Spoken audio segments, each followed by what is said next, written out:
అనంతగిరి మండలం బల్లగరవ గ్రామంలో పినకోట పంచాయతీకి సంబంధించి కొంత రోడ్డు పనుల కోసం అని వచ్చారండి. అయితే దానికి సంబంధించినటువంటి సమావేశం అయ్యింది. అతను కాలినడకన నడుచుకుంటూ వెళ్ళారు. అట్నుంచి తిరుగు ప్రయాణంలో బల్లగరువు నుంచి 1 కిలోమీటర్ దూరంలో ఒక ఊరు వస్తుందండి. ఒక చిన్న పల్లెటూరు అది. అక్కడ సుమారు 48 మంది విద్యార్థులు ఉంటారు. స్కూల్ భవనం బాగోలేదు, బోరు లేదు, అక్కడ బాత్రూమ్ సౌకర్యం కూడా లేదు. చూశారు, చూసి నోట్ చేసుకుని వెళ్ళిపోయారు.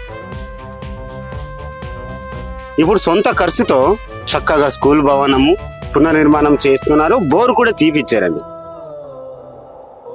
స్కూల్ భవనానికి సంబంధించినట్టు ఈ ప్రహారీ బాత్రూములు ఇవన్నీ కూడా క్లియర్ అయింది. స్కూల్ భవనం అయితే ఇంకా కన్స్ట్రక్షన్స్ అవుతుంది. ఖచ్చితంగా చేస్తారండి. సొంత నిధులండి, మీరు వెళ్ళి చూడవచ్చు కూడండి.